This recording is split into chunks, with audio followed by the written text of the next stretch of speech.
In chambers. Tonight, the Supreme Court hears Miranda versus Arizona. The question, when a man is taken into custody and questioned by police, does the Constitution require that he be told he can remain silent? And is anything he says before that warning admissible against him? What follows is the verbatim oral argument. You may be seated. Argued February 28, 1966. Chief Justice Earl Warren presides. For the petitioner, Mr. John J. Flynn. For the respondent, the State of Arizona, Mr. Gary K. Nelson. General Telford Taylor of New York appears as amicus curiae. Chief Justice Warren. Number 759, Ernesto Miranda, petitioner versus Arizona. Mr. Flynn, you may proceed now. Mr. Flynn. Mr. Chief Justice, may it please the court. This case concerned itself with the conviction of a defendant of 2 crimes of rape and kidnapping, the sentences on each count of 20 to 30 years to run concurrently. The issue before the court is the admission in evidence of the defendant's confession under the facts and circumstances of this case over the specific objections of his trial counsel that it had been given in the absence of counsel. The trial court in June of 1963, prior to this court's decision in Escobedo, allowed the confession into evidence. The Supreme Court of the State of Arizona, in April of 1965, after this court's decision in Escobedo, affirmed the conviction. This court has granted us review. The facts in the case indicate that the defendant was a 23-year-old of Spanish-American extraction, that on the morning of March 13, 1963, he was arrested at his home, taken down to the police station by 2 officers.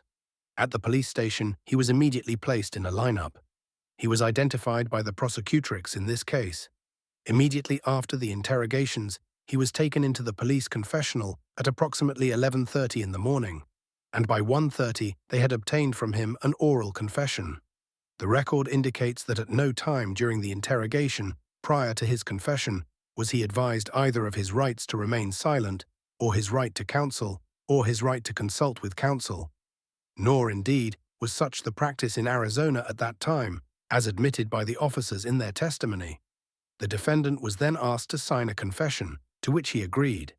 The form handed to him to write on contained a typed statement which read, "I, Ernesto A. Miranda, do hereby swear that I make this statement voluntarily and of my own free will, with no threats, coercion, or promises of immunity, and with full knowledge of my legal rights, understanding any statement I make may be used against me." Throughout the interrogation, the defendant did not request counsel at any time. Justice Fortas. Mr. Flynn, I'm sorry to interrupt you, but you said that Miranda was not told that he might remain silent. Did you say that? Mr. Flynn. That is correct. Justice Fortas. Is there a dispute as to that? Mr. Flynn. Yes, there is, Your Honor. The further history relating to this defendant, found in the psychiatric examination, would indicate that he had an 8th-grade education. It is found by the Supreme Court that he had a prior criminal record, and that he was mentally abnormal. He was found, however, to be competent to stand trial and legally sane at the time of the commission of the alleged acts.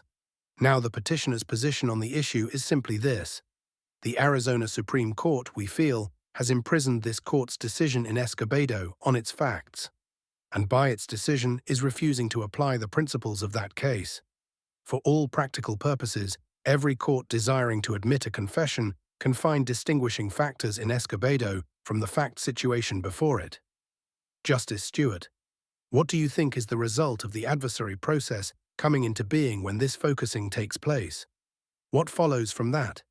Is there then a right to a lawyer?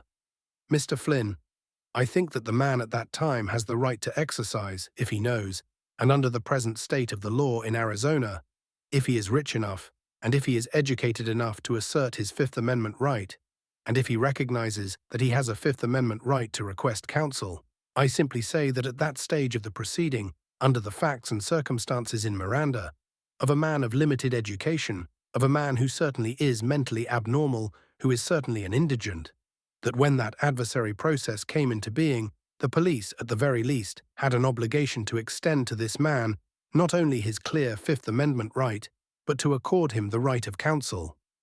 Justice Stewart. Oh, I suppose, if you really mean what you say, the adversary process starts at that point, And every single protection of the Constitution then comes into being, does it not? You have to bring a jury in there, I suppose. Mr. Flynn, no, Your Honor, I wouldn't bring a jury in. I simply would extend to the man those constitutional rights which the police would at that time have taken away from him. Simply his Fifth Amendment. Justice Stewart, well, what are those rights when this focusing begins? Are these all the panoply of rights guaranteed to a defendant in a criminal trial? Mr. Flynn, I think that the first right is the Fifth Amendment right, not to incriminate oneself, the right to know that you have that right, and that of the right to consult with counsel at the very least, in order that you can exercise the right, Your Honor. Justice Stewart, he can't be advised of his rights unless somebody knows what those rights are. Mr. Flynn, precisely my point, and the only person that can adequately advise a person like Ernesto Miranda is a lawyer. Justice Stewart, what would a lawyer advise him that his rights then were? Mr. Flynn, that he had a right not to incriminate himself, that he had the right not to make any statement, that he had a right to be free from further questioning by the police department, that he had the right at the ultimate time to be represented adequately by counsel in court, that if he was too indigent and poor to employ counsel, the state would furnish him counsel. Justice Stewart, and what is it that confers the right to a lawyer's advice at that point and not on an earlier point? Mr. Flynn, the adversary proceeding, the attempt to erode or to take away from him the Fifth Amendment right which already existed, the right not to incriminate himself, to be convicted out of his own mouth. Justice Black, may I ask you one question, Mr. Flynn, about the Fifth Amendment? Let us forget that an amendment could provide that no person shall be compelled to be a witness against himself, disassociated entirely from the right to counsel. You have said several times, seem to indicate, that in determining whether a person could be compelled to commit himself might depend to some extent on his literacy or illiteracy, his wealth or his lack of wealth, his standing or his lack of standing. Why does that have anything to do with it? Why does the amendment not protect the rich as well as the poor, the literate as well as the illiterate? Mr. Flynn, well, I'd say that it certainly and most assuredly does protect them. Justice Black, I'm asking you only about the Fifth Amendment's provision. No person shall be compelled to be a witness against himself. Does that protect every person or just some persons? Would literacy or illiteracy have anything to do with it? Mr. Flynn, it protects all persons from incriminating or convicting themselves. At the interrogation stage, if he is simply too ignorant to know that he has the Fifth Amendment right, then certainly literacy has something to do with it. If the man at the time of the interrogation has never heard of the Fifth Amendment, knows nothing about its concept or its scope, knows nothing of his right, then certainly his literacy. Justice Black, he'd have more rights because of that. I don't understand. The Fifth Amendment right alone, not to be compelled to be a witness against himself, does that cover everybody? Mr. Flynn, covers everybody, Your Honor. Justice Black, well, that's what I was asking. Justice Stewart, is there any claim in this case that this confession was compelled, was involuntary? Mr. Flynn, no, Your Honor. Justice Stewart, none at all. Mr. Flynn, none at all. Justice White, do you mean that there's no question that he was not compelled to give evidence against himself? Mr. Flynn, we have not raised no question that he was compelled to give this statement in the sense that anyone forced him to do it by coercion, by threats, by promises, or compulsion of that kind. Justice White, of that kind. Was it voluntary or wasn't it? Mr. Flynn, well, voluntary in the sense that the man at a time without knowledge of his rights. Justice White, do you claim his Fifth Amendment rights were violated? Mr. Flynn, I would say that his Fifth Amendment right was violated. Justice White, so he was compelled to do it. That's what the amendment says.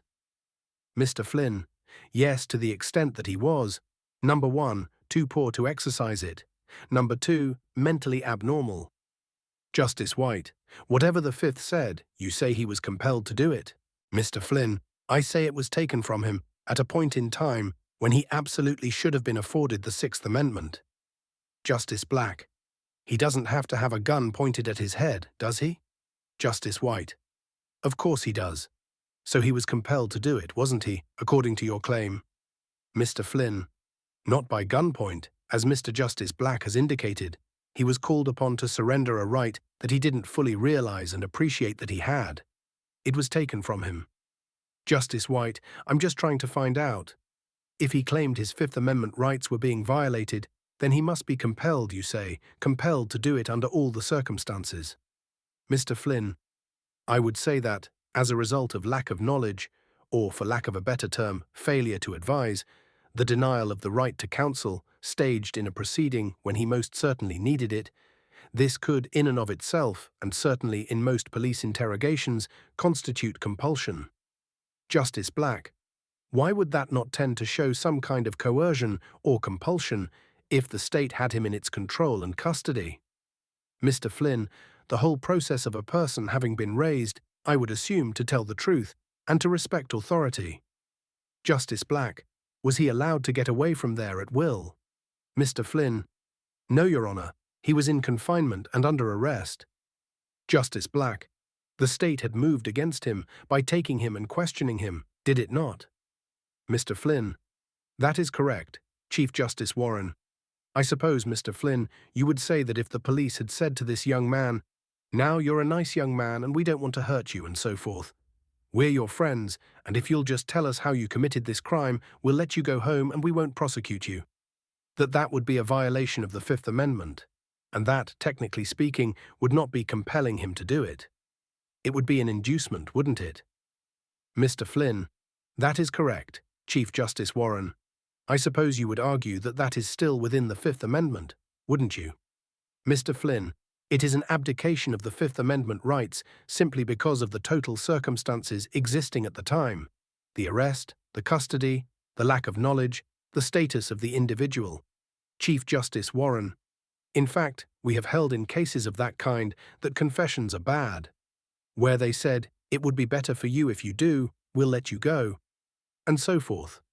Mr. Flynn, that, of course, is an implied promise of some help or immunity of some kind. Chief Justice Warren, that isn't strictly compulsion. Mr. Flynn, that certainly is not compulsion in the sense the word is used as Mr. Justice White has implied it. Mr. Flynn, I would like to state in conclusion that the Constitution of the state of Arizona, for example, has, since statehood, provided to the citizens of our state language precisely the same as the Fourth Amendment to the federal Constitution, as it pertains to searches and seizures.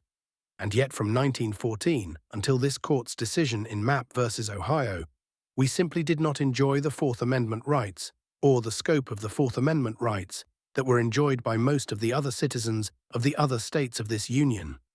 In response to the amicus from New York, who would ask this court to go slowly and to give the opportunity to the states, to the legislature, to the courts, and to the Bar Association to undertake to solve this problem, I simply say that whatever the solutions may be, it would be another 46 years before the Sixth Amendment right, in the scope that it was intended by this court in Escobedo, will reach the state of Arizona. Chief Justice Warren, Mr. Nelson. Mr. Nelson, Mr. Chief Justice, may it please the court.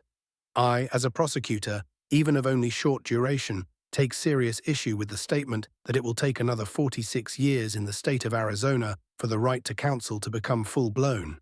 To get to the facts in Miranda, I think it is very clear from the record that Mr. Miranda, as an individual defendant, does not particularly require any special rule.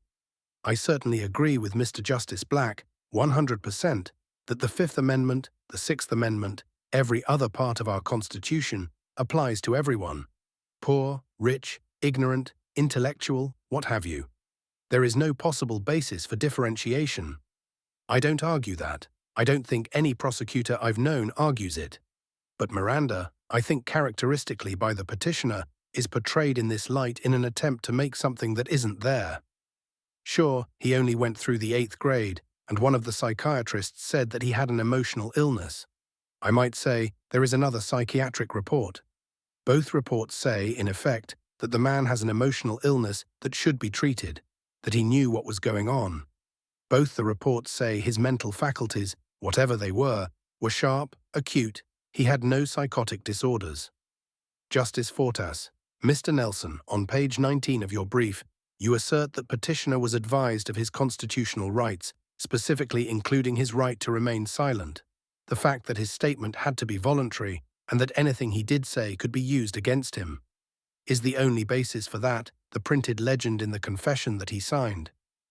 Mr. Nelson: No, I don't believe I would have put in a strong statement concerning his right to remain silent, had not we agreed to stipulate to this other portion of the other record. The court below clearly found that to be true, that he had been fully advised, had a proper basis for finding all of these to exist, except that there is no quarrel that he was not specifically advised that he had a right to counsel. Justice Fortas: Is it your position that the record shows that he was advised of these rights somehow, some way, in addition to the legend on his confession? Mr. Nelson: Yes. Justice Fortas: And how? Where is that? Mr. Nelson: I believe the police officers testified to the fact that they told him of his rights. The record is a little unclear, in both cases, as to exactly when it took place. But I believe the record supports a statement that he was advised specifically by them of his rights, and then he was adverted to the paragraph, and perhaps even again, the paragraph was read to him. Justice Fortas: Let us assume that he was advised of his rights. In your opinion, does it make any difference when he was advised? That is, whether he was advised at the commencement of the interrogation, or whether he was advised only when he was ready to sign the written confession. Mr. Nelson: Assuming for a moment that some warning is going to be required, then I would think, to be of any effect, it must be given before he made any statement. Justice Fortas: So you think that the warning, if necessary, has to be given prior to the interrogation? Mr. Nelson: At some meaningful time, right? Justice Fortas: Well now, do you believe, is it your submission to us, that a warning is necessary before a confession in the absence of counsel can be taken and subsequently introduced in the trial?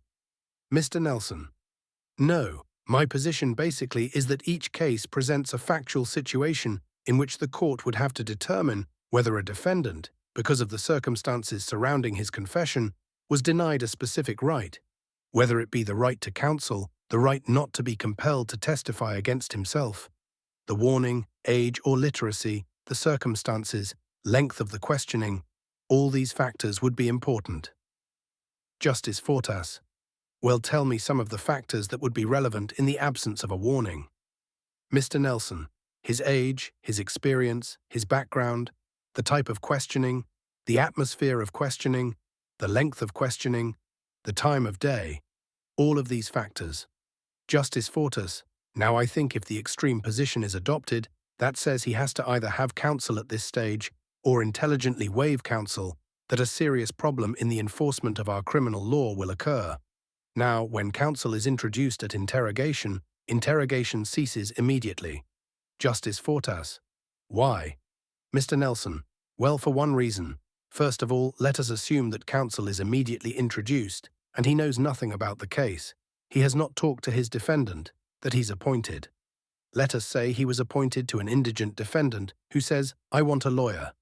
I need a lawyer right now. I don't want to talk to you without a lawyer. He's given a lawyer. He talks to the defendant. Now, first of all, he stops the interrogation. If he is going to represent him, he cannot allow him to say anything until he finds out what his story is, what he is going to say.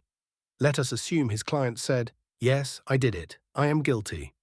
Had all the requisite intents. He makes a statement to his lawyer in confidence that he did it, and asks his lawyer what he should do. Well, the lawyer maybe doesn't know his past history. Maybe the lawyer would want to find out what the police have. But let us further assume that he advised his client, Well, I think you ought to confess. I think there's a possibility for a light sentence.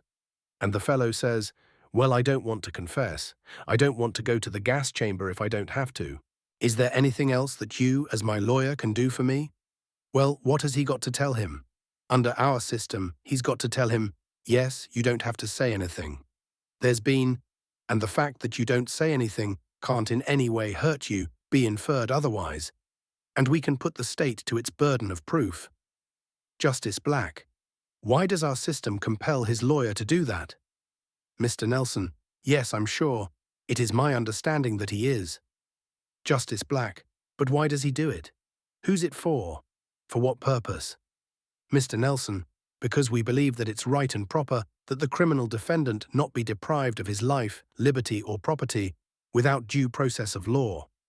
Justice Black, and something about giving testimony against himself. Mr. Nelson, right, the lawyer has to guard all these rights. But I'm saying the practical effect of introducing counsel at the interrogation stage is going to stop the interrogation for any and all purposes, except what counsel decides will be in the best interest of his defendant. Justice Black, isn't that about the same thing as a practical effect and object of the amendment, which says he shall not be compelled to give evidence against himself? Is there any difference between the objects there and purposes of the two? What the lawyer tells him and what the Fifth Amendment? Mr. Nelson, well, certainly that's the object of what his lawyer is telling him. Justice Black, well, isn't that the object of the amendment? Mr. Nelson, well, that is the question, whether it is. Of course, the Fifth Amendment, he has the right never to be compelled to incriminate himself at whatever stage.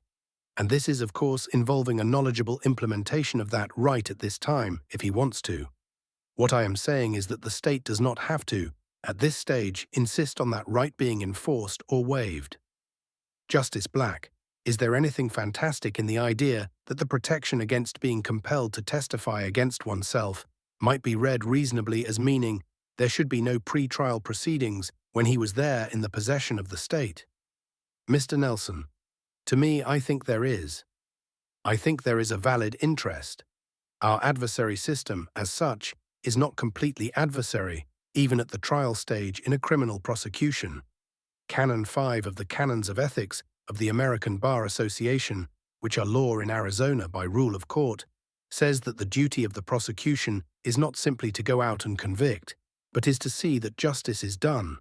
I have gotten as much satisfaction out of cases in which I was compelled to confess error in a case where a man has been deprived of his rights by due process, as I have gotten satisfaction in being upheld in a tight case in court.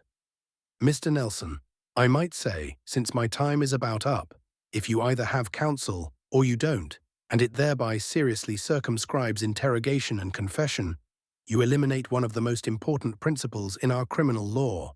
That is, not just to convict, not just to deter, but to rehabilitate, and at the earliest possible moment. Chief Justice Warren, General Taylor. General Taylor, Mr. Chief Justice, members of the court. The state of New York is appearing not only in the present Miranda case, but in the ensuing 4 cases scheduled for consecutive arguments, in which these problems of the right to the assistance of counsel are raised. The factor common to all 5 is that a confession was received in evidence which was taken when counsel were not present, and when there had been no waiver of counsel. Our contention is that, insofar as these cases present a constitutional claim, that a valid confession cannot be taken unless counsel is present or has been waived. That claim in the constitutional dimension is not sound.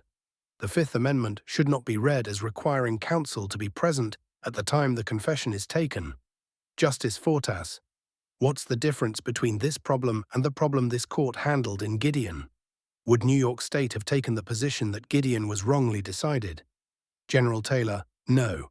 In New York State, Gideon would now be treated as a matter of constitutional requirement. But in the dimension we are talking about, the pre-arraignment right to counsel, on the basis of historical interpretation, I think one would be hard put to find any basis for finding the right to counsel at the pre-arraignment stage, much less the right to be furnished counsel if you are indigent.